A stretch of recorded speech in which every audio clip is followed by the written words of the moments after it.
மத்திய அரசு இப்பொழுதுதான் உணவு பாதுகாப்பு திட்டம் என்ற ஒரு திட்டத்தை கொண்டு வந்து ஒரு நபருக்கு 5 கிலோ உணவுப் பொருள் வழங்க வேண்டும் என்ற ஒரு திட்டத்தை கொண்டு வந்திருக்கிறார்கள். ஆனால் புரட்சி தலைவி அம்மா அவர்கள் கடந்த 5 ஆண்டு காலம் ஒவ்வொரு குடும்ப அட்டைகளுக்கும் மாதந்தோறும் 20 கிலோ விலையில் அரிசியை கொடுத்திருக்கிறார்.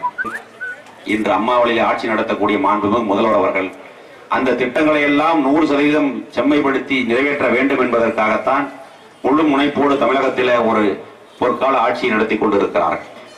முதியோர் ஓய்வூதியம், வருமான சான்றிதழ், வாரிசு சான்றிதழ், பட்டா மாறுதல், ரேஷன் கார்டு போன்ற உங்களுடைய பிரச்சனைகளும் பொது பிரச்சனைகளாக இருந்தால் சாலை வசதி, தெருவிளக்கு, குடிநீர் பிரச்சனை போன்ற பிரச்சனைகளாக இருந்தால் மனுக்களாக கொடுத்தால் அதை மாவட்ட ஆட்சித்தலைவர் அவர்கள், மாவட்ட வருவாய்த்துறை அலுவலர்கள் எல்லாம் வருகின்றிருக்கிறார்கள்.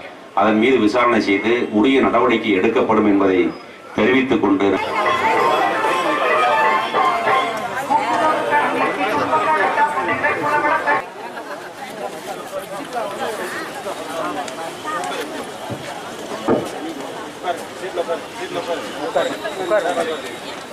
முகாம் அதோடு கூடுதலாக நகரப்பகுதியில் வீடுகள் இல்லாமல் வசிக்கும் மக்களுக்கு வீடுகள் வழங்குவதற்காக விண்ணப்பங்களை பெற்று பரிசீலிக்கும் ஒரு முக்கியமான நிகழ்வு.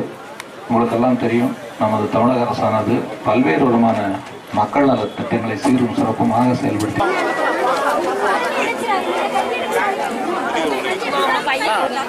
வாங்கம்மா வரிசையில் வாங்க. ஏன் நின்று நீங்க எப்படி வரீங்க?